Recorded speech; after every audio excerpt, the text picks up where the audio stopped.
the more serious allegation, at least in my opinion, is that the Dolphins owner, Stephen Ross, him allegedly trying to bribe Brian Flores with $100,000 per loss to, basically tank the season and try to, be able to get the highest draft pick. I think they wanted Joe Burrow.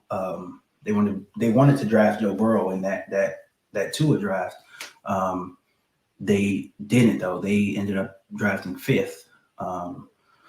They drafted Tua fifth, and the previous season for that allegation to come out, for Brian Flores to bring that forward, and for him to put his name to that is very, very big. And I think that is something that can harm the NFL, like to no end. That has a potential criminal, criminal prosecution. That's all of that stuff is on the table when he brought that forward. And if I'm the NFL, I would be the most worried about that. The minority coaches and all that stuff is going to go on. The NFL has to fight this first, though.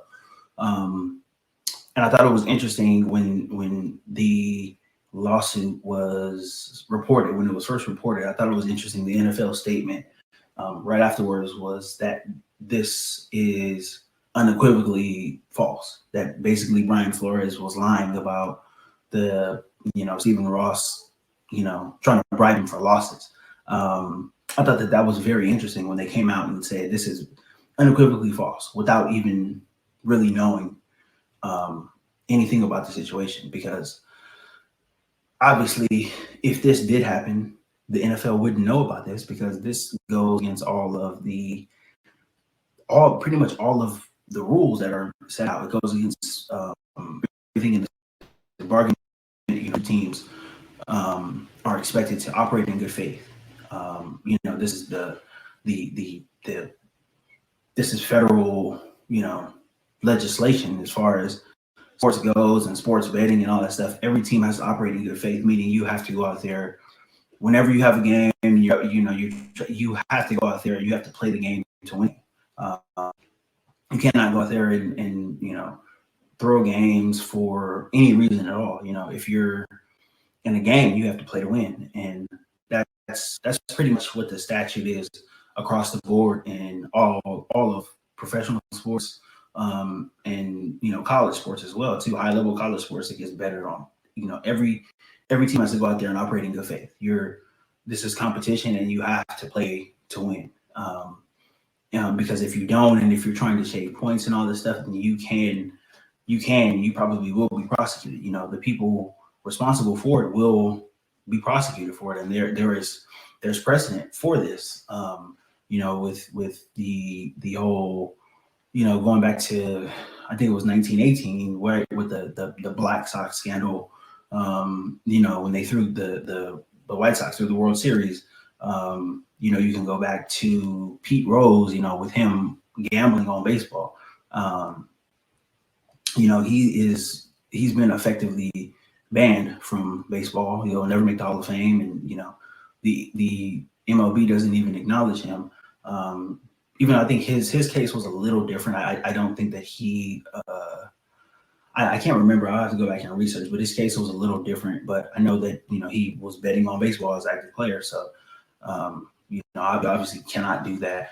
I think back to the 1994 Arizona State, the point shaving scandal with the player. I think his name was Stelvin Smith, I believe.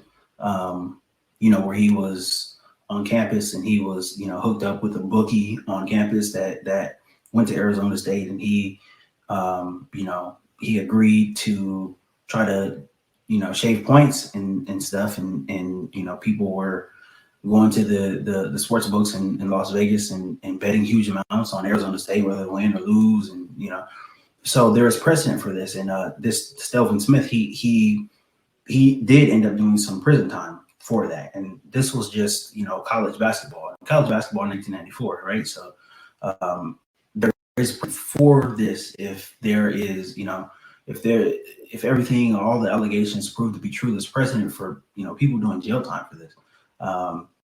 And obviously, if this is true, Stephen Ross cannot own, any sports franchise anymore. He would have to be forced to sell. And that's something that the owners, all 31 owners, would definitely agree on. You obviously cannot do that. And it brings into question the integrity of the game. And it's really just a slippery slope that the NFL does not want to go down. Because if Stephen Ross is doing it, who else is doing it? And the Dolphins haven't even really been.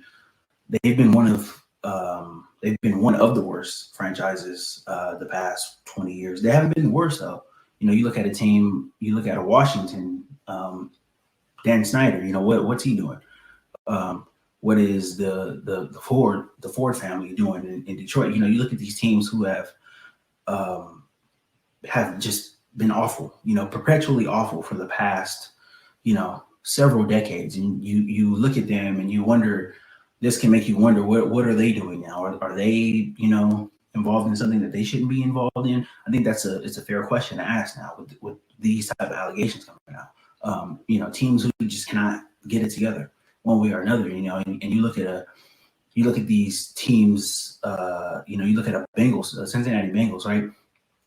These guys have not been good. A lot of things have been said about the owner, that he's cheap and whatnot. And, obviously it's not great, but it's not against the law, to be cheap or to try to save money or, to penny pinch here and there. But the Bengals are in the Super Bowl now. They got it right. They got the right guy.